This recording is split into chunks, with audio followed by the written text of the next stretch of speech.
La troisième sorte d'efficacité, c'est ce que j'appellerais le désir. Le désir comme efficacité. J'entends le désir au sens de vouloir, je ne fais pas de distinction philosophique, là, pour le coup. Le désir parce que quand même, il y va dans l'entreprise d'un certain enthousiasme. Il y va dans l'entreprise d'une sorte de contamination des émotions. Et ces émotions, et là on retrouve mon concept d'onde de choc ou d'onde de charme, que je développe dans Magique étude du bonheur, la contamination des émotions, elle est absolument fondamentale. On s'en rend compte maintenant dans le management, où on revient complètement sur le management par le stress et par le harcèlement, et on commence à comprendre, avec toutes les blouses blanches qu'il faut et les scientifiques qu'il faut à la clé, que le bonheur est efficace.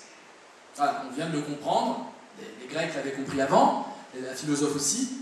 Le bonheur est efficace. Deux solutions.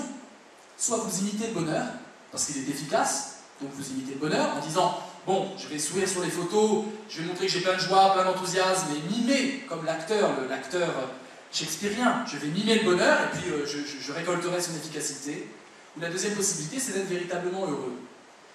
J'ai dit récemment à des entrepreneurs, de façon assez provocante, vous devez être heureux pour être entrepreneur. Je ne parlais pas du devoir être heureux, qui serait une injonction, ce serait une provocation gratuite, on ne peut pas décider de son bonheur. Je parlais du bonheur qui est en vous, dans l'acte même d'entreprendre. Toujours se souvenir que l'acte même d'entreprendre est un acte fondé sur le bonheur. C'est par une volonté de vie intense, et c'est parce que vous avez des choses à partager en vous-même, que vous voulez vous destiner à un destin qui sort peut-être de vos vies précédentes, de vos inactions précédentes, de vos inerties. C'est parce que vous avez une énergie, et donc d'abord un désir en vous-même, que vous vous destinez à ce métier-là. Prenez conscience que ce qui vous a décidé, à part pour certains cas qui étaient de reprendre l'affaire familiale, si vraiment vous avez joué ce pari et risqué gros dans ce pari-là, et ce pari est risqué, même en écoutant des success stories, on sait très bien qu'il y a le divorce qui plane, le dépôt de bilan et la dépression. Les 3D, vous les connaissez, donc on sait bien que c'est risqué. Si vous avez pris ce risque-là, c'est parce que vous aviez un désir. Ce désir, pour être efficace, il doit rester intact. Ne jamais trahir la vision de vous-même quand vous avez décidé d'entrer dans l'aventure. Ne vous oubliez pas. Comme Épicure dans le taureau de Phalaris qui arrive à être heureux alors qu'il est sous la torture, vous devez à chaque fois pouvoir convoquer votre vous quand vous avez décidé d'entrer et de faire ce métier-là. Ce vous-là était un vous heureux. Quand je dis vous devez être heureux, c'est vous devez vous rappeler du mouvement même d'émergence qui était un bonheur fondamentalement initialement. L'énergie, cinquième point, l'énergie comme efficacité, je ne vais pas m'étendre, vous savez qu'il en faut, vous savez que c'est très très dur aujourd'hui, car nous sommes dans une dilapidation constante de notre énergie, et la plainte qui revient en entreprise, c'est rien ne me nourrit parfois. Les gens ne me nourrissent pas assez. J'insiste sur une chose, sur l'efficacité et l'énergie. Sortez du psychologique version Freud. Arrêtez de concevoir la psychologie et votre être intime comme des pulsions qui doivent sortir, des désirs qui doivent se réaliser. Bien sûr, il y a cette flèche-là. Ce mouvement d'extériorisation, il existe. Je veux me réaliser, je veux faire sortir mon moi, je veux donner une forme tangible et concrète de ce que j'ai au fond du cœur, au fond de l'esprit. Mais n'oubliez pas la flèche inverse. Le monde aussi doit entrer en vous. Vous devez aussi prendre l'énergie de vos collègues. Vous devriez aussi ouvrir la herse de votre château fort, sortir des carapaces émotionnelles, du cuirassage des émotions si pratiques quand il s'agit de stratégie et de gestion pure, et si calamiteux quand il s'agit d'humanité, de dignité et de prendre de l'énergie des autres. Et souvent nous avons tendance, quand on fait de l'entreprise, à croire que tout vient de vous, vous plantez des graines et rien ne doit entrer. Ouvrez aussi la herse, les choses entrent, elles tapent à la porte. Vous savez, soyez modeste, le monde est plus grand que vous. Votre petit moi est rikiki, le monde est énorme. C'est lui qui fait pression sur vous, c'est pas vous qui faites pression sur lui. La question n'est pas qu'est-ce que de moi je dois réaliser dans le monde, la question est qu'est-ce que du monde doit entrer en moi et me transformer moi-même. Le F, le fruit au sens de résultat du travail comme efficacité. La production, je ne vais pas m'étendre, mais vous savez bien que l'efficacité en entreprise, c'est aussi produire.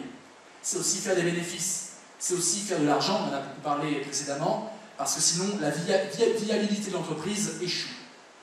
Ce fruit-là, il faut prendre conscience qu'il ne doit pas viser simplement la pérennité de l'entreprise, voire le développement de l'entreprise. Ça, c'est déjà bien. C'est le win-win. C'est le gagnant-gagnant. Je développe mon entreprise et ça rend les gens qui travaillent pour moi heureux. C'est bien. Il faut passer au cube. Il faut passer au win-win-win. Je développe mon entreprise, ça fait du bien aux gens, et ça fait du bien à la société. Vous devez, avec les périls écologiques, avec l'inscription d'entreprise au cœur de la société, vous devez prendre conscience qu'il faut monter au gagnant, gagnant, gagnant, au win, au cube, si vous voulez une formule, mettez un petit 3 avec le win à côté. Ça veut dire avoir une conscience du milieu. Aussi bien je transforme mon entreprise me transforme, je transforme les collaborateurs, aussi bien je participe un tant soit peu à la transformation du monde environnant, et la transformation du monde environnant influe sur ce que je fais dans mon entreprise.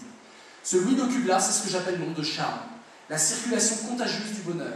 Excusez-moi le mot bonheur. Si on comprend bonheur comme un dynamisme, et non pas comme une denrée que l'on consomme, une puissance d'action, une puissance d'émergence, une puissance de créativité, alors on comprend bien que le but de l'entreprise, par-delà l'argent et par-delà un constat social satisfaisant ou un constat écologique satisfaisant, il est véritablement d'augmenter, d'accroître la notion de bonheur dans la société. Ensuite, le point, c'est la guerre. Le 7e point, la guerre. Ah oui, la guerre, ça fait peur, excusez-moi le mot belliqueux. La guerre comme, j'accélère un peu, la guerre comme efficacité. La guerre au sens de défi. Ne vous fiez pas au mot belliqueux de la guerre, il ne s'agit pas d'entrer dans un combat, mais réellement, le mot est intéressant. Car il y va de ce qu'on appelait en Grèce les agones. Les agones, c'était dans les Jeux Olympiques, les grands jeux qui donnent le mot agonie, mais qui donnent aussi agonir et qui donnent beaucoup de mots. Les agones, agonistiques en philosophie, c'est le combat qui révèle, le combat du défi. L'entreprise va avec ce combat-là. Et là, je vous renvoie à mon livre, je ne peux pas trop m'étendre, L'homme expliqué aux femmes, qui est évidemment tout sauf l'homme expliqué aux femmes, désolé pour mon éditrice, qui est en fait une réflexion sur le pouvoir et la puissance. Le pouvoir, c'est le pouvoir sur les autres. J'impose ma volonté aux autres, j'écrase les autres, qui donne une virilité effectivement complètement dominatrice, et aujourd'hui, je l'espère, un peu archaïque, hein, la virilité prédatrice, dominatrice, virilité au sens même générique du terme, une façon de concevoir l'économie et l'entreprise dans l'ordre de la domination et de la concurrence. Et j'oppose au pouvoir la puissance, comme rayonnement du bonheur, comme capacité de faire circuler l'onde de charme. Et cette puissance-là, c'est d'abord de réinstaurer de la dignité dans n'importe quel interlocuteur. J'étais en Tunisie et je parlais aux jeunes et disais on va rentrer en démocratie véritablement, quel conseil vous nous donnez? Et je leur ai donné ce conseil. Vous allez devoir avoir dans une guerre d'idées, une guerre, il y aura la guerre. C'est la guerre politique, ça, il faut que ça vous satisfasse. C'est la guerre des idées qui s'opposent, des idées enfin plurielles, enfin nombreuses. Eh bien, cette guerre, vous aurez des combats à mener et vous aurez des ennemis. Ne personnalisez jamais vos ennemis. Les ennemis, ce sont certaines idées et non pas certains hommes, certaines femmes. Ne personnalisez pas la guerre. La guerre est une question de conception du monde, une question de philosophie d'entreprise. Elle n'est jamais incarnée par des êtres humains. Ainsi, nous pouvons mener une guerre sans tomber dans la haine et en continuant cette circulation d'onde de charme. J'en viens à l'harmonie, l'inscription dans le milieu, l'harmonie comme efficacité, c'est ce que je développais avec l'idée d'une écologie, écologie de soi, écologie des autres. Prenez conscience du milieu. Prendre conscience du milieu, ça veut dire être au courant de l'actualité. On dirait peut-être un mot adressé à une école de journalisme. J'ai envie de dire que n'importe quel entrepreneur doit être un bon journaliste. Prendre le pouls de la société, prendre le pouls des tendances à venir, adorer les scoops, adorer ce qui est nouveau, comprendre les lignes de front nouvelles qui s'esquissent. Vous devez travailler votre journalisme entrepreneurial. L'harmonie, c'est ça. Quelle place j'ai dans le tout, dans la société, dans le monde. Et je finis par cette 9e efficacité, 9e clé d'efficacité, qui est l'intuition. Et là, on va au plus intime de soi-même. L'intuition, c'est à la fois nos idées, mais c'est surtout notre imaginaire. Tout ce qui peuple notre intériorité. Et l'imaginaire, vous savez, c'est un muscle. C'est Ariane Mouchkine qui dit ça, et c'est une très belle définition. Ça s'entraîne, on s'entraîne à imaginer. Ce n'est pas simplement une faculté que l'on pourrait convoquer comme ça magiquement, il en va aussi d'un entraînement. Et d'un entraînement qui, parfois, se perd en cours de route. Dans une obsession de la performance, dans une performance qui vise la rentabilité à tout prix, nous perdons cette fibre de l'enfance qui est l'émerveillement du monde, la spontanéité dans le rapport à l'autre et la capacité à prendre le monde en soi. Ces trois choses-là, nous les évacuons dès qu'il s'agit de rentabilité pure. Donc pour avoir une imagination féconde, il faut d'abord prendre conscience de l'efficacité même de l'imaginaire. On l'a vu précédemment, on l'a vu d'un point de vue marketing. Moi j'ai envie d'insister sur le point de vue relationnel. Le rapport à l'autre, fondé sur l'imaginaire, ce n'est pas inventer les autres et vivre dans une bulle coupée de la réalité. Le rapport à l'autre fondé sur l'imaginaire, c'est comprendre que n'importe qui, pour reprendre le beau mot, est une graine potentielle et qu'il ne dépend que de vous de la faire fleurir. Et cette fleur-là, cette puissance de la relation humaine, cette complicité qui va naître de ça, ne repose que sur une seule chose, c'est l'idée que le bonheur est quelque chose d'immédiatement partageable, immédiatement à partager. Vos succès doivent être partagés, vos échecs doivent être partagés, mais aussi vos succès et vos allants. Et je conclurai en disant que nous traversons aujourd'hui, en France, une crise de jérémiade. Je suis suffoqué quand je vois tout ce qui émane de l'entreprise et émane de tous les secteurs, qui est une jérémiade continuelle sur soi-même, où les gens disent « je ne suis pas assez heureux, je ne suis pas assez développé, je n'ai pas assez atteint mes objectifs, je n'ai pas assez. » Dans Magique Étude du bonheur, j'invente l'idée d'un génie qui vient vous voir et qui vous dit « Ok mon coco, t'en as pas assez? Alors voilà, t'as un vœu, quel sera ton vœu ?» Et c'est une question sur laquelle je vais vous laisser. Si vous aviez un seul vœu, quel sera votre vœu?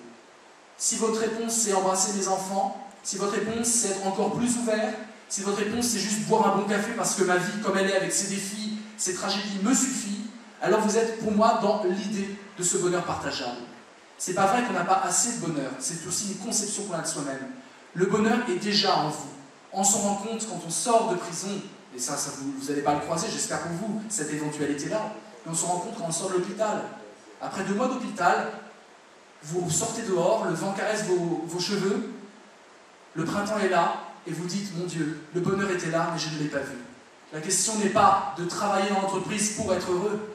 La question est de travailler dans l'entreprise et de ne jamais oublier que le bonheur est votre moteur premier et votre matière première. Je vous remercie.